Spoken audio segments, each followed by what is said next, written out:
Hello, I'm going to create a ring with the wizard tool, and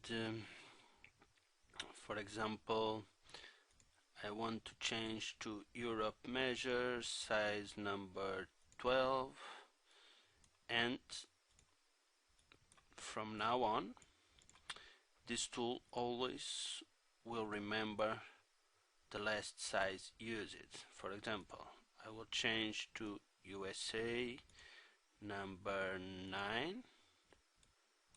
Okay. Now the next time I open this tool, it will remember the size. Okay, now I'm going to use the dynamic polar array. The objects are the gem and the bezel. Now I'm going to define this view, and with a shift to use the ortho, I'm going to define a complete turnaround and change, for example, to 22 objects in center, and I'm going to delete the original. I can create a copy for both sides, give for example 2 millimeters distance, activate interpolate options. I can use for example a spheric option. Now I'm going to change to 1.2 for example, and this is the dynamic polar array workflow. Now I'm going to create a sphere just to see how to work with the mirror horizontal and mirror vertical. This is it. This tool only works in RhinoGold user interface, not in Rhino interface. Okay, now I'm going to create a sphere just to use the Gem Studio tool, and the idea is if I want to place a gem on a surface, I just need to define the surface option and place the gem. If I want to place a gem in here, I place in here, and all the options are exactly in RhinoGold4. You just need to select them and the gems and click where we want to apply them.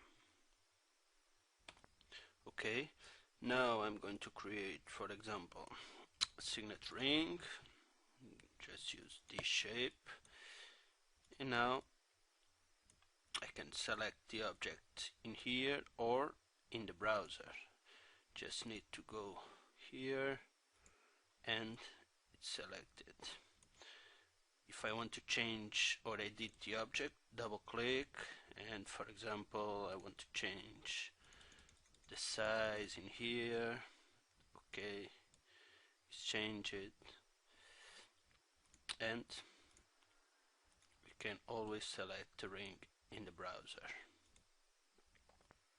Okay, now I'm going to create a bezel to this gem, and the idea is to use these points to adjust the shape, and they will always snap each other, only with each other. For example, I can go to the front view, I can adjust for example this one to this one, and now to the other one.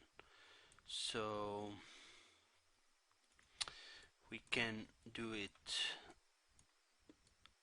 by points, or of course we can change the values, for example 1 in here, 4 in here, 2 in here. Of course we can always snap the points in here, for example in here, to keep the 4 and 1 millimeter from here, and in here we just need to adjust like this. So this is the idea. Of course we can edit the bezel any moment. For example, I'm going to edit this one. I want to create an arc in here, another in here, and okay. Okay, now I'm going to create the prongs to this jam, and for example I'm going to use the prong studio. This is the jam, and now I can change the prongs diameter, I can change prongs cap.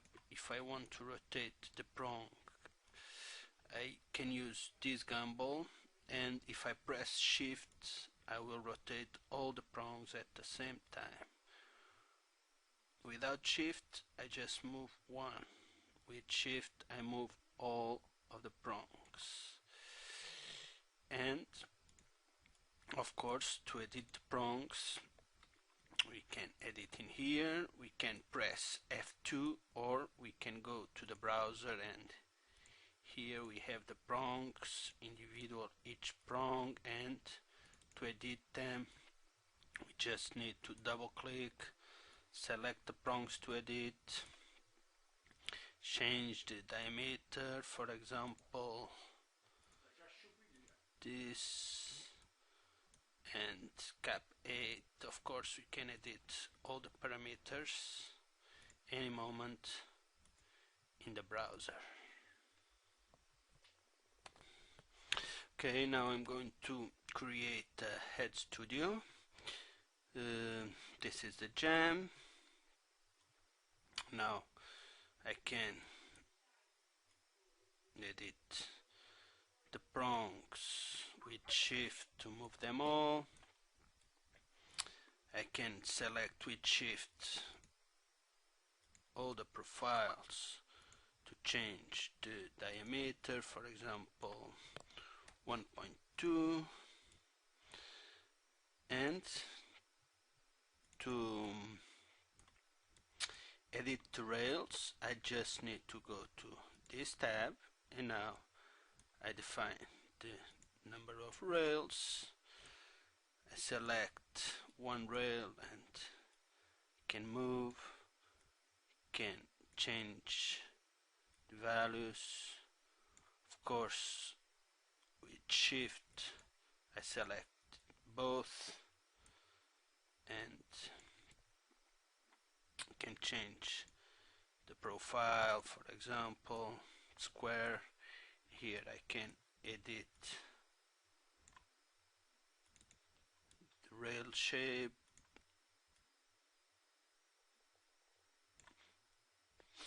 and of course I can as well rotate the rails.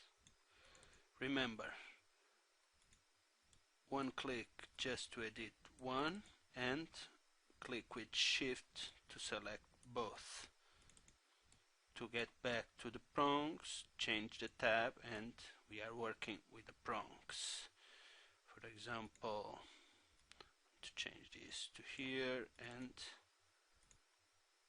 it's done.